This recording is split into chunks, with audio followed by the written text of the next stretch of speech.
Hey guys, what's going on today? Bojo here, bringing you guys another Flyers related video. Considering I haven't made one in a long ass time, and it is the week of the draft, so a lot of big rumors and possible trades are going to be happening. And a day that has lived in the past for Flyers infamy, days where they have traded Mike Richards, Jeff Carter, James Van Riemsdyk on June 23rd.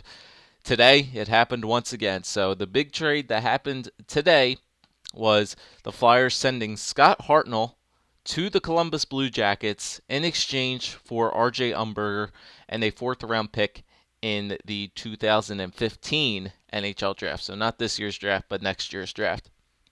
So this was definitely an interesting trade. I'm going to go over the good things, the bad things, and the questions that will be arising from both Flyers fans and Columbus fans due to this looming trade, as well as a lot of questions that we could possibly ask ourselves and maybe we could see in the coming days for us Flyers fans. So we'll start with the good things because there are definitely some good things about this trade, and then we'll move to the bad, and then we'll do our questions at the end. So the first good thing about this trade for Flyers fans is that it frees up cap because Hartnell's contract was less and not as long. So Hartnell was on a $4.7 million contract, or 4.7 million contract for another 5 years, and RJ Umberger comes to the team with a 4.6 for only 3 more years.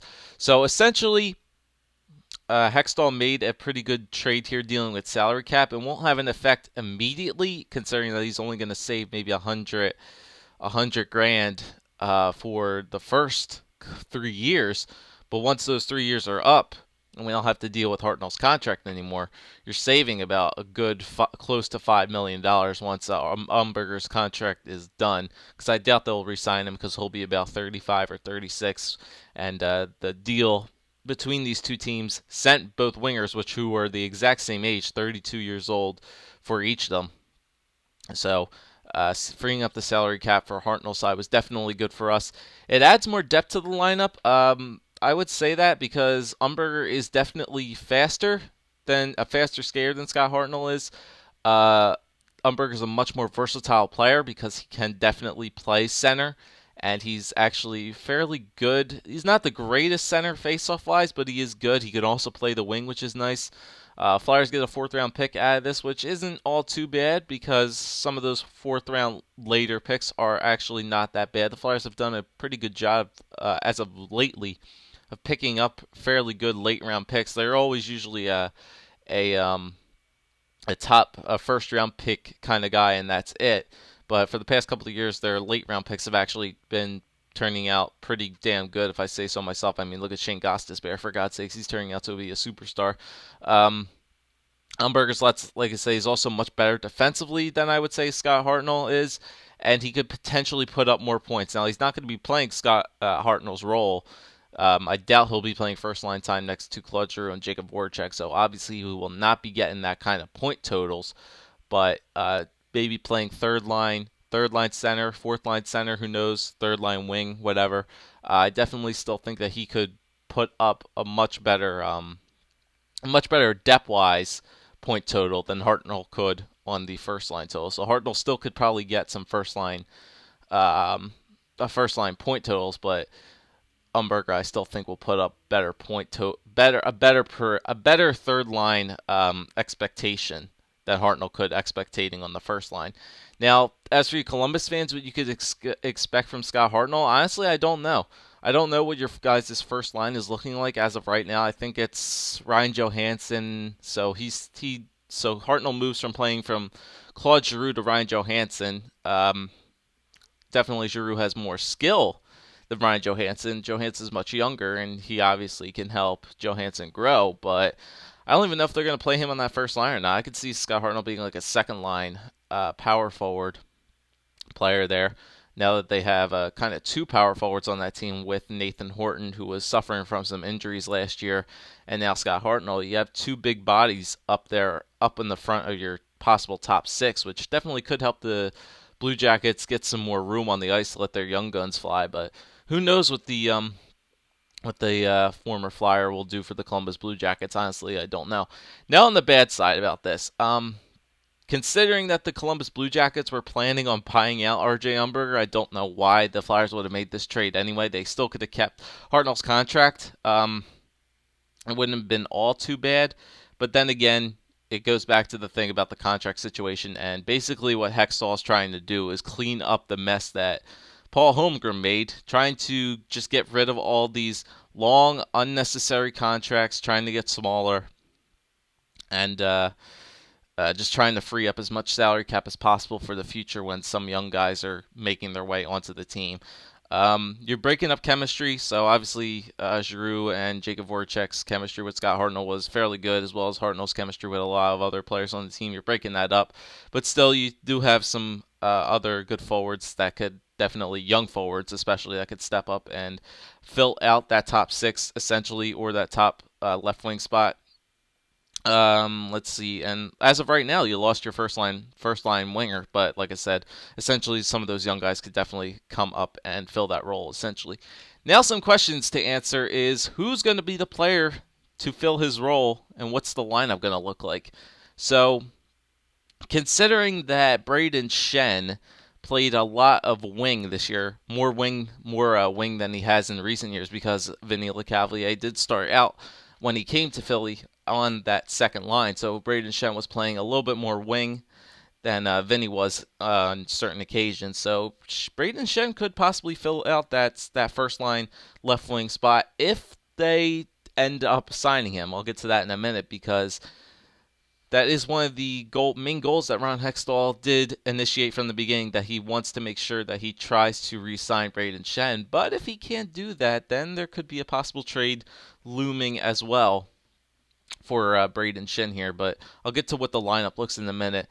The next big thing to ask is who's the next to be traded? A lot of people have been saying that Vinny Lecavalier, and I do agree with this, is probably the next to be traded. The only problem is which team is going to take him, considering his salary cap hit is pretty big. I would assume that the Flyers would probably have to eat up some of that salary, and essentially your return for Vinny Lecavalier is not going to be great whatsoever. In my opinion, I honestly would take a seventh for him just because I would rather get rid of his salary cap so we have some more wiggle room here that we can maybe make a good trade for a defenseman. And honestly, with this being done, it's the first big trade of the week for the deadlines. The Flyers are always usually kind of like a Kickstarter for other teams to start get the ball rolling on trades. I still think something big is still planned in the future, the very near future for defense. I've heard some rumors going around that the Flyers might try to do to PK Subban what they did with Shea Weber and send him an offer sheet, maybe possibly trying to make the Canadians overpay for Subban, which is the exact same thing that they did with the Nashville Predators, making them completely overpay for Shea Weber and end up keeping him in Nashville. They could maybe possibly try to do the same thing with PK Subban. Honestly, if PK Subban came to Philadelphia, for me it'd be a love-hate relationship. The hockey fan in me would love him because Subban is an amazing player, but the personal fan in me might just hate it because I don't like PK Subban personally. But that could be definitely interesting to look at. And now, like I said, if we look at what the lineup could possibly look like for the Flyers coming up this year, obviously it could definitely still change with all the trades and whatnot, rumors flying around. The first line for me, which would obviously be a really good first line, would be Braden Shen, as well as some other people that have mentioned it on Twitter. Braden Shen, Claude Giroux, and Jacob Voracek up front are your top three. That's a really good, honestly, top three to look at, especially with Shen being a two-way forward, can easily fill out Hartnell's power forward, Giroux the playmaker, and obviously Jacob Voracek the speedy winger.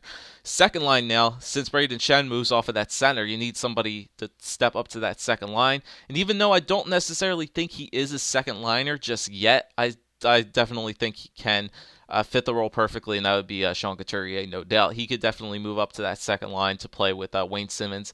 And then you kind of need a second line winger. I know Matt Reed could easily fill out that role, but I still think that could be another thing looming in the distance as well. Maybe the Flyers making a trade for a second line winger now that they lose Braden Shen, because I still think Couturier and Matt Reed do have some good chemistry together. I don't necessarily think Matt Reed is a second line type of winger. I still think you would want to go after a better, more established second line winger. Matt Reed is still a good third line winger, but for right now, I'll put Reed on the second line. Third line, if you look at it, Umberger could definitely take faceoffs. Um, don't know who they would put down there on the third line as of right now, because right now it's Umberger I have, and then Raffle, and then the third line winger spot is kind of open as well, because you have Umberger, like I said, who could play center, who could play wing. You have Michael Raffle, who has proven himself this year, no doubt. You could fill out that role with Jason Aitken, because he did have a pretty good effect on the playoffs, filling in for the injured Steve Downey. I don't think the Flyers will re-sign Steve Downey just because of the fact that he really didn't have. I mean, did have his stretch where he was playing very well with Matt Reed and Sean Couturier on the third line, but they really weren't working together. Steve Downey just really didn't plan out near the end of the season. He was just taking way too many penalties, unnecessary penalties, and like that. So I don't think the Flyers will re-sign him. So you could definitely put Jason Nixon in there. You could also put in that new French winger that the Flyers signed in Bellemare. He could definitely fill out the role if he proves himself in the preseason. And then if you go to the fourth line, you have Zach Rinaldo. You have Adam Hall, who is an unrestricted free agent this year. The Flyers could sign him because he still is a fairly good fourth line center. I don't think they'll sign him, but it wouldn't surprise me if they do. So he could definitely fill out the fourth line there. And then you also have guys like Ty McGinn who could fill out that role, as well as Scott Lawton, who has been proving himself. He looks NHL ready to me personally. He could definitely fill out that role.